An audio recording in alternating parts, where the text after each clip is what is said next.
Mi empeño en escribir este artículo es la constatación de que no encontraba en ningún sitio escrito que el abuso que se hace hoy de las mujeres es contradictorio al abuso que se hacía cuando yo era niño o cuando yo era muchacho. Entonces me pareció que era muy importante ser conscientes de eso para ponerle remedio cabal. Entonces, ¿en qué se basa el que los abusos sean distintos? En que la mujer ha cambiado sustancialmente desde entonces. ¿En qué ha cambiado? La mujer que yo conocí era la reina del hogar y además se ocupaba pues del negocio de su familia hasta que se casaba, o a veces después de casarse, o era dependiente de un comercio, o estaba empleada en un hogar hasta que se casaba, o a veces si no tenía dinero, pues tenía que seguir haciéndolo. Ese era su papel, eso era lo que se esperaba de una mujer. Hoy no. Hoy la mujer se ha empoderado. ¿Cómo se ha empoderado? Como un individuo que desarrolla todas sus facultades, que conoce perfectamente cómo es la sociedad y que por eso puede ocupar todos los puestos que antes estaban reservados exclusivamente a los varones. El ejemplo más sencillo de todos es la policía. ¿Quién iba a esperar una policía o un soldado o más todavía un almirante que fuera una mujer? Bueno, pues ahora se da. Pero el caso más extremo de América Latina es el caso de México. Las dos candidatas a presidente eran dos mujeres y México es el país más machista de todos. ¿Qué quiere decir? Que la mujer ha cambiado sustancialmente. Bueno, lo mismo podemos decir de todos los demás sitios. Ahora, ha cambiado de dos maneras. Bastantes mujeres, al asumir cualquier puesto, lo asumen como el puesto es decir, como miembros del orden establecido, según el orden establecido. ¿Qué quiere decir? Que ellas viven el presente, un presente indefinido, pero que solamente existe el presente, no existe ni el pasado ni el futuro, y por eso no tienen compromisos estables. Por ejemplo, no se casan, menos aún tener hijos. Nunca se le puede ocurrir eso. O sea, que hay mujeres que se han empoderado según el orden establecido. Otras no. Otras sí se han empoderado, pero siguen desempeñando lo que a ellas les parece que es mujer. Y por eso, como no están en el orden establecido, tienen compromisos estables y, por ejemplo, no solo viven junto con un tipo, sino que se casan y tienen hijos. Entonces, hay que distinguir entre los dos tipos de mujer que se han empoderado, que son dos tipos distintos. Ahora, relativo a los abusos. ¿En qué consistían los abusos antes?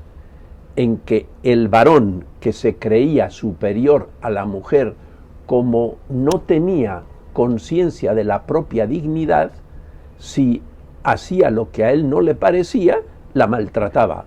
Más aún, a veces la unión con él, con ella, le parecía que era para que ella hiciera lo que él le mandaba. Y si no le mandaba, pues lo mismo, la maltrataba, ¿no? Ahora es al contrario.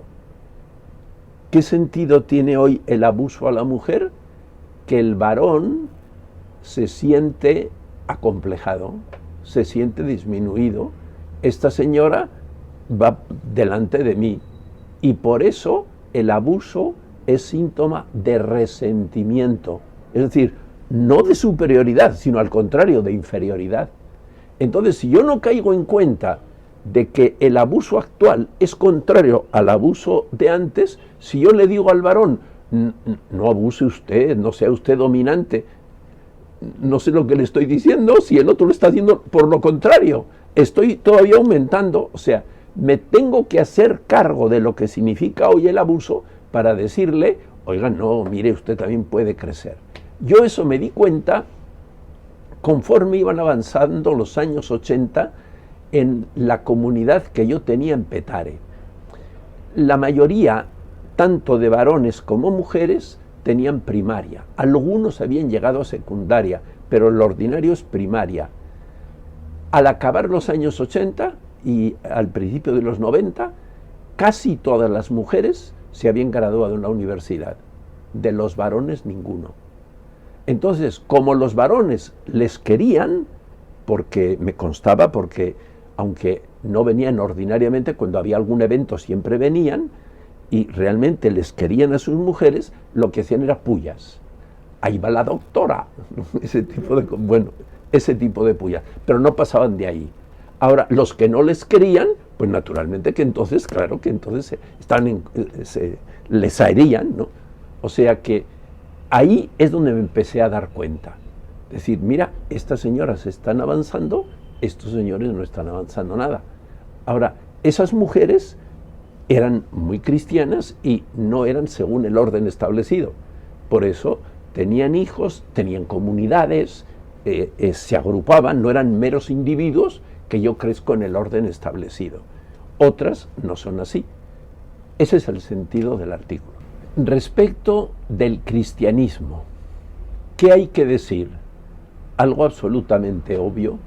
Por ejemplo, el viernes estuve en la escuela Canaima, que está en la parte más alta de La Vega. Una escuela que está muy bien mantenida. Era en un curso que se está dando, que lleva ya más de un año, a catequistas. Estaban más de 20. Había 2 varones, el resto eran mujeres. Bueno, esa proporción más o menos se da en todas las diversas comunidades cristianas o, bueno, pues entre los catequistas, en general, no. O sea, ¿qué quiere decir eso?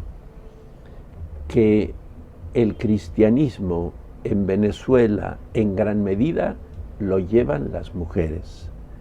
Ellas son las mamás que transmiten el cristianismo a sus hijos.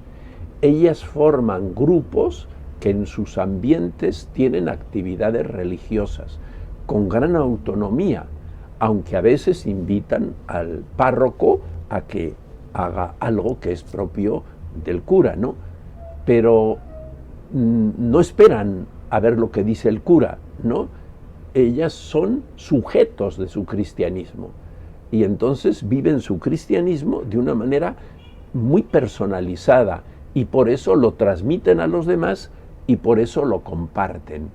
Entonces, esto me parece que es importante tenerlo en cuenta, ¿no? Eso hace lo que yo les dije, que este tipo de mujeres cristianas no asuma su empoderamiento como meros individuos, porque un cristiano no es mero individuo, un cristiano es un hijo de Dios, una hija de Dios, una hermana de los demás, un hermano de los demás. Así se viven estas mujeres y por eso no son unos individuos que creen que han subido mucho y que hacen lo que les da la gana, no, son hijas de Dios que agradecen ese crecimiento humano y que tratan de vivirlo para provecho de los demás.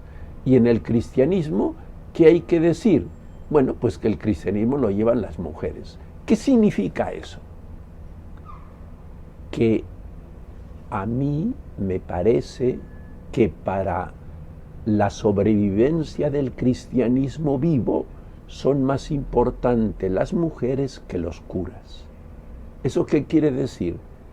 Que mientras no cambie el modo de concebirse un cura y de hacer su desempeño, que muchas veces está limitado a sus oficios en el templo, yo no quiero que las mujeres sean curas, porque si las mujeres fueran curas, dejarían de hacer lo que están haciendo, que es más importante que lo que hacen los curas.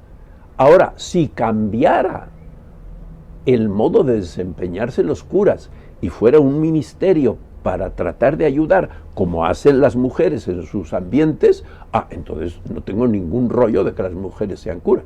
Perfectísimamente pudieran serlo, pero para eso tienen que cambiar el concepto de cura. O sea, mientras no cambie el concepto de cura, yo estoy en absoluto desacuerdo de que las mujeres sean curas, porque lo que están haciendo es más importante que lo que hacemos los curas. Entonces, si dejan de hacer eso y se convierten en unos curas, se rebajan, son menos cristianas y menos humanas que antes. Entonces, no. Ahora, gracias a Dios, siempre hay curas que están haciendo eso, ¿no? Pero la mayoría no, el concepto ambiental no ha cambiado. Por eso yo lo que creo que la Iglesia tiene que promover, la institución eclesiástica, es el cambio, que es lo que dijo el Concilio Vaticano II. O sea, que esto que estoy diciendo no es ningún invento. Para el Concilio Vaticano II, ¿quiénes son los cristianos? El pueblo de Dios. ¿Que somos quiénes? Todos. En el cielo, ¿qué va a haber? Solo pueblo de Dios, solo cristianos. Las tres vocaciones, curas, religiosos y laicos, se quedan en esta vida. En el cielo no habrá ningún cura, ningún religioso, ningún laico, porque esos tres papeles son para ayudar a ser buenas hijas y buenos hijos de Dios, buenas hermanas y buenos hermanos. Pero ¿qué es lo eterno? Ser buenas hijas de Dios, ser buenas hermanas, ser buenos hijos, ser buenos hermanos. Entonces, lo grave es que hemos sacralizado ese papel. No, lo que no es eterno no se puede sacralizar. Por eso me parece que la institución eclesiástica tendría que hacerse cargo de eso, para valorar sobre todo la pertenencia al pueblo de Dios, el valorar sobre todo el hacernos hijos y el hacernos cristianos y el expresar esa fraternidad y esa filiación. Y entonces, si tomamos ese rumbo, no veo ningún problema en que las mujeres sean curas.